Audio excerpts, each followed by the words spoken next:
this work? All right, great. Hello, great to be here. The title of my talk, Everywhere I Go, is Snap Back to Reality, Here Comes Gravity, inspired by the Eminem lyrics. But also it's kind of a summary of my life. I'm a dreamer. I'm originally from Romania, and when I was 15, I wanted to change the world, but I also wanted to be a rock star. So I got distracted by that. So when I was 18, I told my parents that I'm going to study in Copenhagen to go to engineering, but I actually went to the music conservatory. So I became homeless. That was my snap back to reality moment. I was sleeping in the airport for 2 months and trying to kind of get into being an artist, but then I realized that, okay, this was not how I imagined. So I actually listened to my parents and moved to study engineering and game design, where I met the Unity founders. So I was one of the early employees of Unity in Copenhagen. I was trying to look at how to use a game engine beyond building games. So I was focusing a lot on research, human-computer interaction. So I studied a lot of cognitive science. I was always fascinated by my babushka grandma. She had 13 kids somewhere in the north of Romania, been through Nazis, communists, so she was a survivor. But she got this great gift of reading people, and I was like, what the hell is her algorithm? How is she doing that? So I got into eye tracking, and in Unity I started to develop a few experiences together with Lego on how to understand human emotion and how to actually make machines understand what we want and the human intent. So I joined a startup called the iTribe, where we studied a lot on how to use eye tracking as an interaction method, but also to understand emotion. We were later acquired by Meta, so by Oculus at that time. I was the first one to put eye tracking in VR, worked a lot on foveated rendering, and filed quite a lot of patents and research papers in the domain. But then there was also an ethical issue that I stumbled on was I soon realized and imagined the future where maybe kids will play games in VR, and I understand if they're bored or anxious, and I can hook them on dopamine loops for infinity. So I was a bit scared about that future, and I backed off. I quit the tech industry again, and I joined fashion industry in Copenhagen, because why not? But then in that time, Volvo had an office next to my university, and they're like, hey, you're the eye tracking guy. Do you want to join us to develop like simulators? So that's how I started. As you noticed, my whole life I tried to understand if I'm a creative or a nerd, but then I realized I can be both. And this was kind of the key that helped me navigate corporate politics and actually push this amazing technology forward. So I realized like how to have creative thinking and critical thinking, and that's in that intersection innovation happens. And one of my best lessons is that you need a box to think outside the box, and for me automotive was a pretty big box, especially Volvo. And I was never an automotive fan. I came from gaming, from music. But when I joined Volvo and I started to work on certain technologies, and when my father visited me the first time, we were driving this Volvo prototype car and listening to some Dire Straits. And I was like, hey, Dad, I made that button, and maybe 2 million people will press it. And when I realized that, I was like, holy shit, this is amazing. Imagine the scale of what automotive can do. If I can save human lives, if I can put the technology like eye tracking or other amazing tech that can improve safety and improve human life, that will, you know, change the world. So I started to rethink my strategy and not focusing on what I have in my hands now and what I'm doing, but understanding the future in a more holistic way. Another good lesson for me was how to move from vision to solution, like from concepts and like long-term projects to actually being able to prototype and focus on what's important. And, you know, doing it through various iterations. Like the first versions of VR were never good. Like the first car configurators in VR were shit. So we started to work on them slowly and see how we can improve them. And another big lesson is that deciding what not to do. You know, when you work with an amazing technology, you tend to think that it's the answer to everything. And that was me when I was like really early in the game. I was trying to sell VR everywhere to every use case at Volvo. Every time somebody said we have a problem, I'm like, we can solve this with VR. And you know, when you have a hammer, everything looks like a nail. So that's how I felt at that time. But then understanding the curatorship and understanding what to focus on was one of the best lessons I had. Because there is that saying, if you take all the art in the world and put it in the biggest room, you don't have the biggest museum, you have the biggest art warehouse. So museum is about what you don't put in a wall. And that's what I learned about curating the experiences that I was building. Yeah, so this is the journey how I started at Volvo. What I realized soon was that I needed to understand the corporate politics. I needed to understand which organization is doing what, like what are their focus, their mandate. I had to learn the way of working. I had to understand automotive. I had to understand the whole pipeline from design, UX research, ergonomic studies, simulation. So I started to listen a lot for a while. So what I did, I joined Volvo. I found a janitor room. I put the paper out of order, so nobody knew what I was actually doing. One of my managers thought I'm working on a project with design. The guys from design thought I'm doing simulations with another team. So I bought time for 6 months, and I was actually building the VR lab and empire within Volvo. And I realized the power of this this medium. Like when I was like meeting the CEO and putting the headset on their head, they become toddlers. That's what people do when you start in VR. They look at their hands, right? And that's what a lot of people in VR the first time, they look at their hands. Then they try to touch things and see, oh, why can I touch the door? Why doesn't it open, right? So I had to understand how to do that, how to remove cognitive dissonance. So I was focusing a lot on like this dissonance drivers, like visual realism, touch, interaction, haptics. So I was trying to build like the ultimate simulator to cater for most of the use cases we had.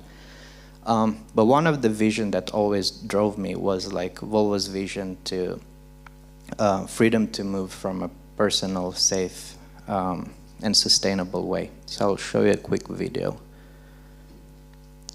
Origin to destination, A to B.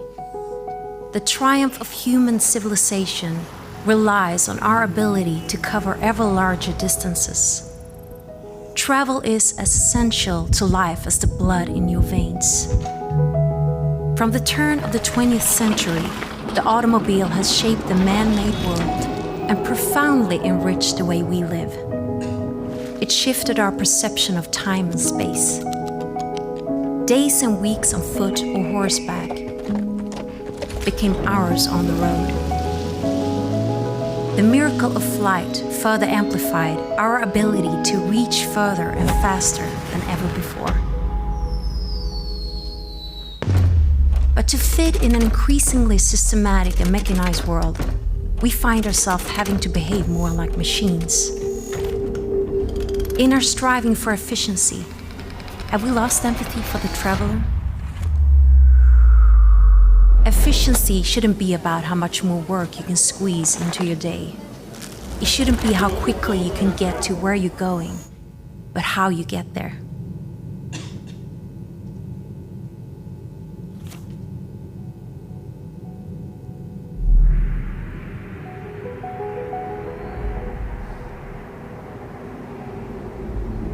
What if autonomous travel can eliminate the stress that lurks between A and B? Could autonomous technology be used to provide a space for you to live your life on the move?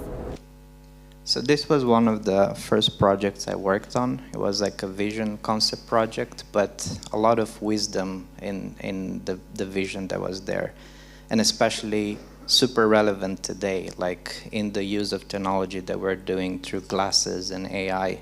Are we starting to actually act as machines, to actually being able to provide the right context to the AI agents we're interacting daily with the interfaces that we're interacting? And especially to be able to build that future, we had to imagine it and actually started to make quick concepts. So we built a lot of rigs, focused a lot on UX research, human factors, the aspect of trust as a currency. When is the machine in control and when do I need to provide input, especially for safety scenarios?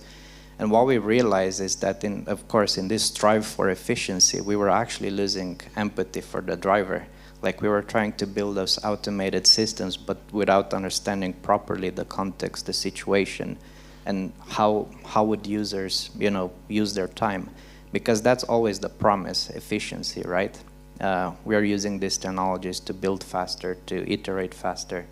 But then what are people doing with their time? We did a lot of studies and spent billions of these self-driving cars programs, and then we realized that, okay, when people realize that the car is driving itself, they start scrolling Instagram or TikTok.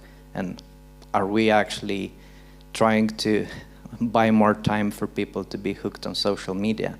But then who are we to tell people how to use their time, right? So those were some of the questions we worked a lot in the lab. So we did everything from early product design, simulation, service training, a lot of branding experiences for car configurators, HMI and UX research, and that's an area where I focused a lot. And of course, future mobility, digital twin projects. This medium allowed us to also collaborate with a lot of institutes, universities, the public domain, to actually see and imagine scenarios or where these products that we want to build will play off.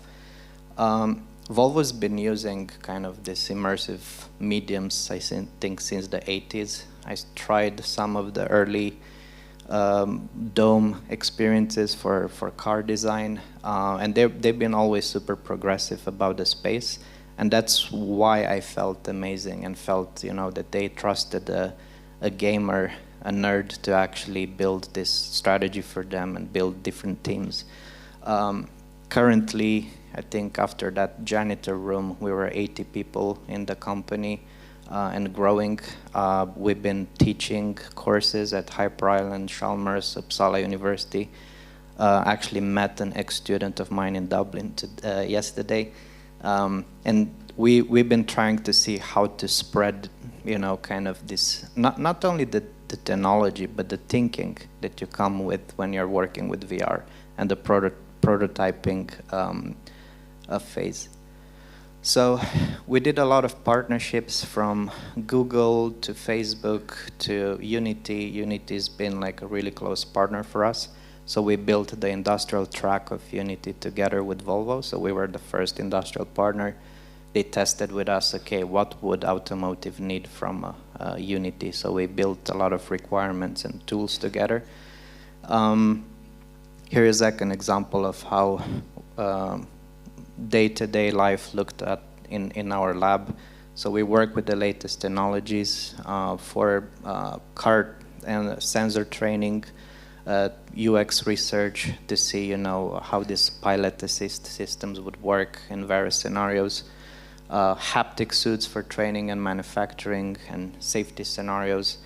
We invested a lot in the field, so beyond our XR lab, we grew into an innovation department with the tech fund, so we invested in startups as well, like we invested in Vario, Humane, Spectralix, and that showed that the executive team actually believed in this field. So it actually helped us a lot to reduce the cost of every car program.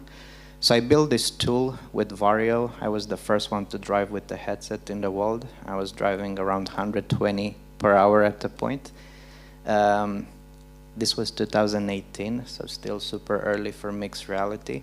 And I built this tool which I called Tinder for designers. So designers would drive a Volvo and they could swipe between dashboards and car concepts, and we would be able to validate them with various metrics, or test super dangerous scenarios like a moose crossing a road. That's something we would never test in real life. But we were able to test, how people are trusting the car sensors and the safety systems. Then, of course, when COVID hit, we looked at a lot of these collaborative tools. You can't build a car on Zoom. It's a super complex product. So we built like these tools to enable collaborations, enable communication, and focusing a lot on quick iterations and prototypes. This allowed us, of course, to push boundaries a lot. This was, again, 2019 with Vario.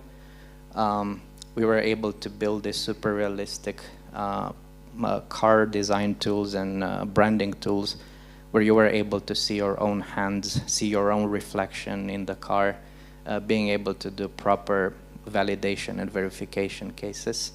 And then, of course, trying to see how the product would look in various scenarios.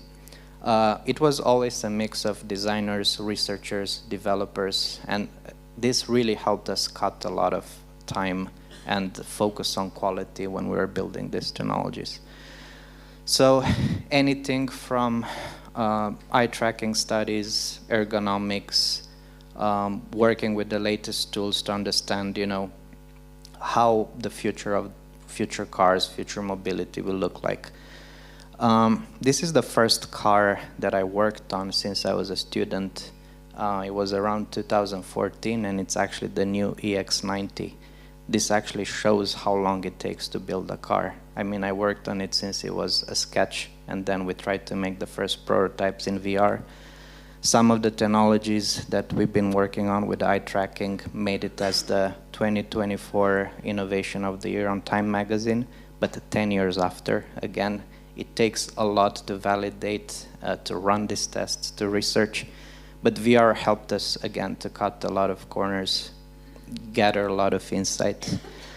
Another great thing, we focused on the community. So when we build our internal simulator that could be used for configurators, for safety simulations, we decided to open source it. So together with Unity, we made it available to everyone in the world. So if you have Unity, you can actually download the Volvo test track, and it's actually a digital twin of the Volvo test track next to Gothenburg. Every corner, every bump, every crack in the road. The car is fully functional, so you can actually check the Viper sensor. You can look at various data out of it. So we made it available for students. I think after 5 days, we got 120,000 downloads. We had also a lot of activity in Germany. Some of the competitors were downloading the template, but that was fine. Yeah, this was me in the metaverse time of the XR. Yeah, we focused on a lot of cases, but we always tried to push innovation and working really close with companies in the field that were already pushing the boundaries. That helped us be all over the place. Even a dream of mine to be on Mythbusters. So we met Adam Savage. He actually tested this mixed reality test. So I had a Volvo XC60, real one and a virtual one next to each other, and he couldn't tell which one was real or not. I could make both disappear and appear, except haptics. That was the only driver that would make it feel real. I'll skip some slides because I know we don't have time. But during this period, I realized that it's not only about the car. We can use VR to actually understand the world that we live in and what would be the future context where these products should live. So I had the pleasure to work here with Alex McDowell. He was creative director of Fight Club, Minority Report, Black Mirror. And when I told Volvo executives, I want to work with this guy from Hollywood, it's like, why? Well, he has the ability to predict the future better than our market intelligence team, and we need better narratives, not better tech strategies. So how do we actually understand what's Europe's play in the future? How can Europe reset and build on, the values that we have, and how to actually save the world in that sense? How do we move from car safety to planetary safety?